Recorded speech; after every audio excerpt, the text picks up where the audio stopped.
here's Brody Brazil. I'm definitely not going to pretend to be some kind of baseball traditionalist here, but I also want to establish that I'm somebody who fully respects and appreciates history, rules, legacies, and what the game has brought us for so many decades, and in fact, more than a century. But I also want to say a couple years ago when they added the designated hitter to the National League, it really kind of bummed me out. And I think in the several seasons since then, I've started to actually wonder, and this is kind of crazy, but hear me out, should we be done with the American and National Leagues for Major League Baseball?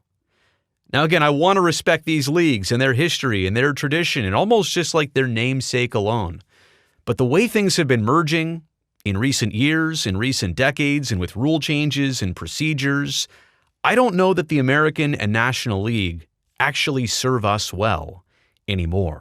And that's the point I'm going to try and make in the course of this video. I'm hoping it's easy. I'm hoping it's that clear cut, but you may be wondering, why exactly would I say this? I'll get to my main point in just a second. First, a little bit of history here. The National League was founded first back in 1876, and that's why it earned the nickname the Senior Circuit. Now, I don't know if I've ever heard it called that before. I may have just missed it over time, but you'd have to think that came in the early 1900s when the American League came around, 1901 and beyond. But the Senior Circuit, the National League, came 25 years before the Junior Circuit, the American League. And the National League had to survive some other competition, the Federal League and other professional baseball leagues that came and went even before the legitimate American League even came around and really challenged it. And in fact, when the AL was established in 1901, there was kind of a baseball war. You had these two leagues vying for competition and players and cities and fans, and it was two totally different entities, which I know right now is kind of hard to grasp. It's all one sphere, Major League Baseball, but it really wasn't even like that at the beginning, and it was like that until basically 1999, which I'll explain in just a second. But the American League was founded in 1901, and the reason we have the World Series today, I think this might even be lost on some real baseball fans, is because in 1903, the two leagues said, well, hey, we have the champion of baseball. The other league said, no, we have the champion of baseball. Let's figure it out by having our champion play your champion in the World Series. That's how we got the World Series starting in 1903. And if you really think about Major League Baseball, only in 1920 was it jointly governed by a single commissioner. Before that, there was an American League commissioner and a National League commissioner, and so that makes sense that we went through most of the decades in the 1900s where it was governed by a single commissioner. But baseball as two different leagues, they remained separate legally and in terms of a business entity until 1999. Only 25 years ago did the American League and the National League really come under one roof of Major League Baseball. That's crazy to remember and reflect on right now, that it's only been until recently that these two leagues basically became the same thing as Major League Baseball. And that's the thing about baseball. Every other pro sport has conferences. Major League Baseball is unique because it has the American and National League. And for so many years, it was two types of baseball. Yeah, one simple rule, the pitchers hit in one, there's a DH in the other, but it was two distinct brands of baseball. That one difference alone was enough to influence gameplay, strategy, and just the style of what fans watched. And that's why the American League and the National League, they really both evolved separately over the decades, not just in their style of play, but the fact that until 1997, the American League and National League never played each other during regular season games. It would take a World Series. That was the only way two teams from separate leagues could actually have a head-to-head matchup, which again is also crazy to think that in 1997, interleague became a regular thing. One division plays the other. And then as of a couple years ago with the schedule changes, now you've got every team playing every other team in every single season. To be clear, I think it's been the confluence of all these little things. The two leagues having one commissioner, interleague play, them merging in 1999, that have led me to the ultimate tipping point, which is 2022 when the designated hitter was initiated in the National League. As soon as you did that, Why even have two different leagues anymore? It's almost like the American and National Leagues are just namesakes and placeholders and basically nothing more. I mean, if you look at today's game, so much is universal. There are no American League and National League umpires separately like they used to be. They're just baseball umpires. Trades happen regularly between American and National League teams. In fact, I would say most players probably in their careers, if they last 5, 6, 7, 8 years, they'll probably play in both leagues over the course of their playing years. Teams have changed leagues. Most recently, the Astros and Brewers, but obviously it happened many times even before that.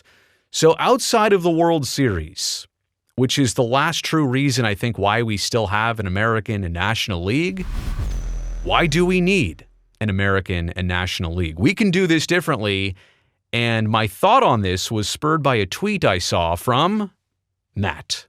I don't know Matt, but I saw this, I was scrolling across it, and I was like, whoa, this says my point perfectly. You could do it just like this. Now, you're noticing MTL, that's Montreal. Nash, that's Nashville. All of this is including 2 expansion teams as part of the process. And the quote here says, this would cure all that ails modern society. This would calm everybody down, hypothetically, if it looks something like this. You kind of have a Western division, an Eastern division, a North division, and a South division, but you kind of still do need 2 different, and I'm going to say it, but I hate to say it, conferences. I don't like the word conference for Major League Baseball. Other sports use it, and it fits them perfectly. That's great, but for baseball, I just don't like it. But you kind of do need 4 divisions, and you almost need them in time zone fashion, like left to right. It's hard to do an East and a West and a North and a South. So I'm going to revise it just a little bit here, and I also realize so many people are saying, wait, you're going to split up the Cubs and Cardinals rivalry? Or even Chicago teams and Kansas City teams and Cincinnati and St. Louis. Yeah, I realize this isn't going to be perfect, but I would slice it here just a little bit different. I would do my 8 teams in this second division, left to right: Minnesota, Milwaukee, the White Sox, the Cubs, the Cardinals, the Royals, the Rangers, and the Astros. That's kind of one big, tall, vertical division there. I would also take that next vertical division, and this one spans all the way from Toronto to Detroit to Cleveland to the Reds to that Nashville expansion team to Atlanta to the Rays and the Marlins down in Florida, and then I'd keep that Eastern division intact. Montreal, Boston, the Yankees, the Mets, the Phillies, the Pirates, the Orioles, and the Washington Nationals. So 8, 8, 8, and 8, and that right there gets you to your 32 teams. And doing this geographically, I think there's so many benefits. You get to play a majority of your games against the 7 other divisional teams. It makes the division race more compelling, more interesting. I don't know how we do the playoff format here. 2 or 3 teams from each division, but all of a sudden those divisional games, they mean so much more in the standings. And I would still also have it where you play everybody else in baseball at least once in a series, home or road, throughout the course of the season. I do like that implementation from recent seasons. I would definitely keep that. But doing it like this, with a division-heavy schedule, right, and you're basically playing the geography a whole lot more, it reduces tough travel, like those road trips where you play a day game out east and you're a West Coast team, and then you fly back out west and you don't really sleep well that night. Then you have a night game the next night as you've just shifted 3 time zones after spending a week out east. It's tough, right?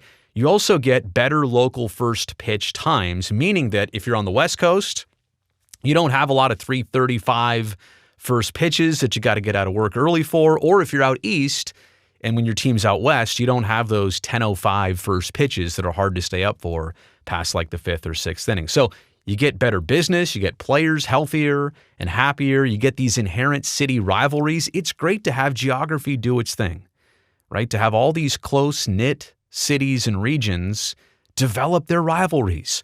All the California teams are in that same division up and down the West Coast. This would essentially guarantee an East versus West World Series, and it definitely should boost national interest, right? You have the winners of Division 1 and 2 facing off against the winner of Division 3 and 4, East versus West. There's your World Series. Now, I also realize what this might do in taking away from an Angels-Dodgers World Series or a Mets-Yankees World Series, or one that I was so lucky to live through in 1989, an A's-Giants World Series. That is kind of the hard part here to give up, is that those two team markets, like the two Chicago teams, I'll throw them in as well, you're kind of giving that up as a potential World Series if you're putting them all in the same division, and it really is an East versus West thing. So that's the only true drawback I can really say, and I'm saying that honestly here, as I mentioned, potentially getting rid of the American and National Leagues. Here would be my stipulations, though. If you're really going to do this, get rid of the leagues, have 4 different divisions. This obviously can only happen after expansion to 32. Otherwise, the math just doesn't work out. 8, 8, 8, and 8. It's kind of like how the NHL has it right now. 4 divisions of 8 teams, and we're going to try to split them up and keep as many existing rivalries intact. That's why I drew it out a little bit different than my friend Matt did. The whole Cubs-Cardinals thing got a lot of people a little twisted, so I want to untangle that for everybody. And again, my only other stipulation here would be, let's not use the word conference. Let's find a better and a different word rather than the Eastern something and the Western something. 4 divisions, 2 conferences. You basically get East and West in the World Series. And that would be if you got rid of the American and National Leagues. Okay, so I've made my point. I think I'm right. I could be talked out of this. Do your best in the comments section below. Let me know what you think. Am I onto something? Am I far off on something? Is there something I'm not thinking about? Let me know down below. I really appreciate that. Also, make sure to thumbs up down below. That'll greatly help me and this channel. And oh, by the way, if you're just stopping by for the very first time, you've never seen me or the studio or anything else before, that's awesome. I'm glad you found me, but do me a quick favor. Quick, before you leave, hit that subscribe button down below so I can definitely see you back here next time.